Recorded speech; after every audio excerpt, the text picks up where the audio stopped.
Iran is in trouble. It has never handled its military objectives with a conventional army. Instead, the Persians have built a network of proxies and militias. But over the last few years, this strategic approach has become a significant burden. In this video, we will explore how Tehran's geopolitical ambitions have been thwarted, and how from Yemen to Lebanon, Iran's efforts to extend its influence have resulted in increased isolation and vulnerability.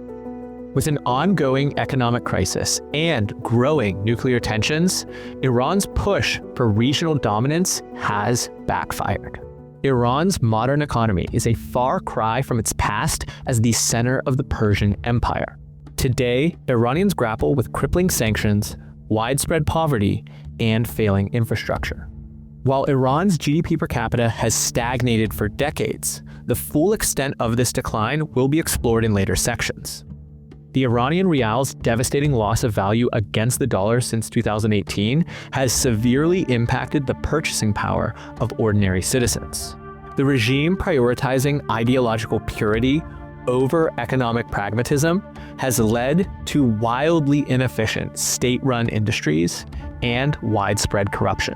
It has also led to the most talented individuals in Iran leaving the country, while international isolation has cut Iran off from vital technology and investment. The country's current water crisis perfectly exemplifies how decades of neglect paired with current mismanagement are leading to problems. The ancient Qanat system, once responsible for supplying the majority of Iran's water needs, has been largely abandoned.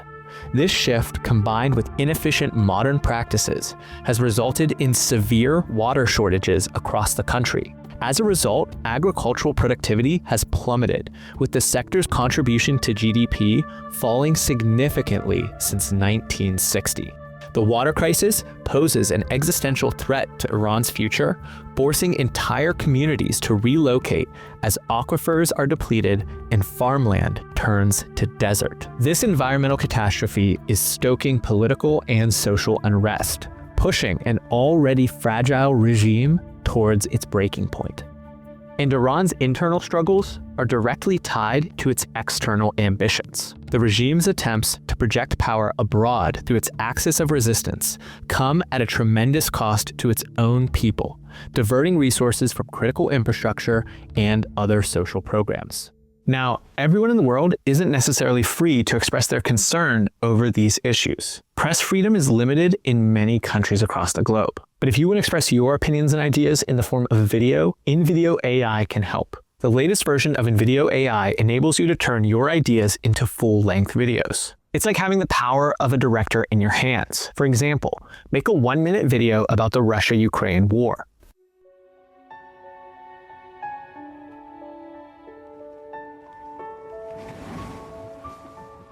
Ukraine, a country on the edge of Europe, was preparing for the unthinkable.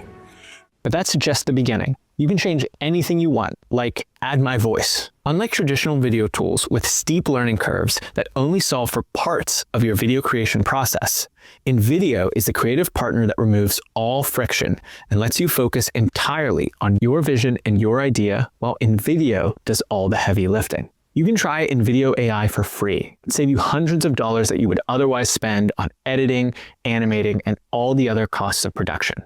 Go to InVideo AI/Aaron for a special deal. Let's get back to the video. The Axis of Resistance is a network of Iranian proxy groups and militias stretching from Yemen to Lebanon, designed to project power across the Middle East while avoiding direct military confrontation. The Axis includes groups like Hezbollah, the Houthis, and various militias in Iraq and Syria. Iran provides these proxies with financial support, military training, and weapons to counter US influence, Israeli actions, and Saudi objectives across the region. The most poignant example was the October 7 attacks by Hamas. These attacks were made possible by Iran's support via finances, arms, and intelligence. This overreach led to a major backlash, just as Iran needed to increase the funding to its proxies. In addition to funding Hamas, Iran stoked Hezbollah to be more aggressive on Israel's northern border, but Israeli military and intelligence have punched back. Within the last year, the majority of Hezbollah's leadership has been taken out by airstrikes. drones, and exploding pagers. That's a huge economic loss for Iran, who've been allocating approximately $700 million annually just to Hezbollah. But the crippling of Hezbollah directly led to the fall of the Assad regime in Syria. The Turkish-backed Syrian National Army rolled through the country in just a few days. Tehran had invested heavily in Assad for decades, providing military advisors, weapons, and financial aid. This support kept Assad in power up until recently and has cost Iran billions of dollars. Now that he's gone, all that money is wasted, and Iran has lost a nearly 50-year strategic ally. Additionally, Iran's enemies have less to worry about on their immediate borders. So, Israel, Turkey, and Saudi Arabia can turn their attention outwards and apply more pressure to the Persians. It could not come at a worse time as they struggle under sanctions and mismanagement. And all of this is coming to a head at a moment where Iranian leadership is in limbo. A few months ago, the president of Iran was killed in a helicopter crash. We do not know if this was a genuine accident or an assassination. But either way, it reflects poorly on Iranian institutions that they were unable to keep their president safe. The only person more powerful than the Iranian president is the supreme leader of Iran. The Grand Ayatollah Ali Khamenei is 85 years old and in poor health. We do not know when he will pass, but the signals point to it occurring sooner rather than later. This health crisis is occurring at a particularly difficult moment for Iran, as it coincides with the crumbling of Iran's regional empire. In this theocracy, such a major internal transition is unlikely to go smoothly. Political infighting will slow down the regime's response to its next crisis and hamper its ability to operate strategically. As a result, Iran will struggle to win the great power game, where it currently sits with a weak hand.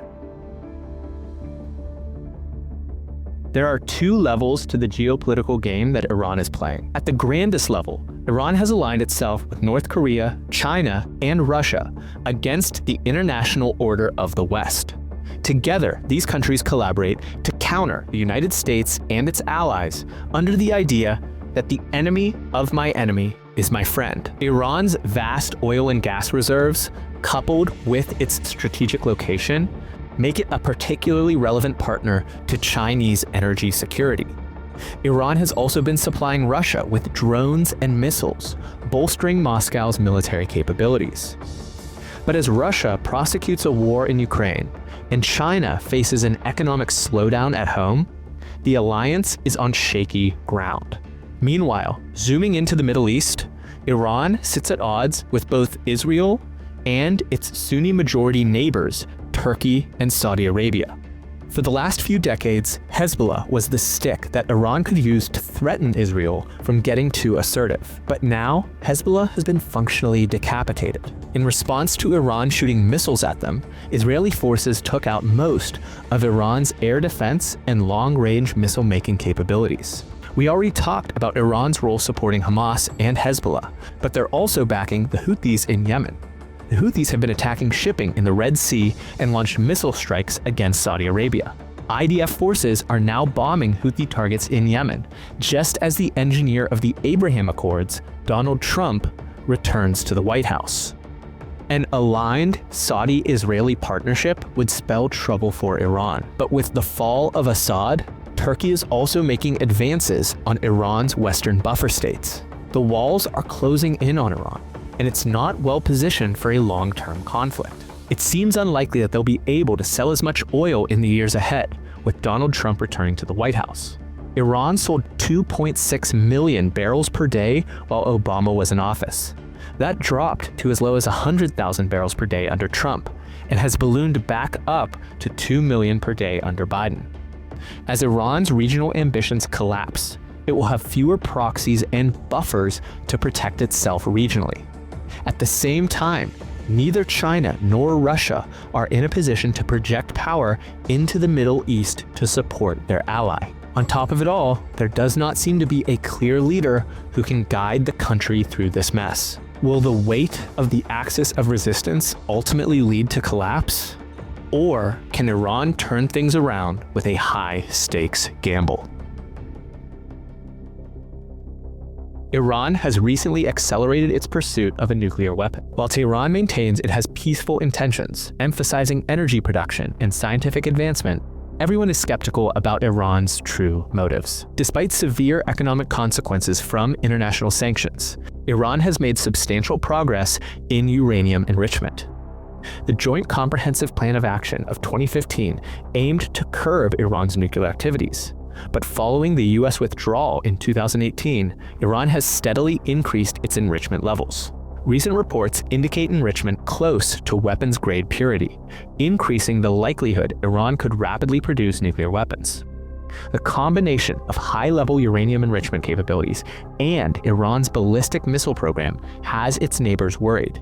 They would likely act aggressively if it appears Iran is close to a functioning weapon. The most drastic action could be taken by Saudi Arabia. The countries sit on either side of the sectarian divide between Shia and Sunni Muslims. The 1979 Iranian Revolution marked a critical juncture in this rivalry, as Iran's transformation into a theocratic state seeking to export its revolutionary ideals posed a direct challenge to Saudi Arabia's political and religious authority. This ideological clash has since evolved into a multifaceted competition for influence across the region. The disparity in military spending between these two nations is stark. In 2022, Saudi Arabia's military budget was $75 billion, dwarfing Iran's budget of $24 billion. Although the Saudis are not actively developing a nuclear weapon of their own, it's likely they would pursue purchasing the capability from Pakistan if things escalated. So Iran can't outspend the Saudis, they can't keep their adversaries busy with proxies anymore, and there's a leadership crisis at home. The next decade will not go well.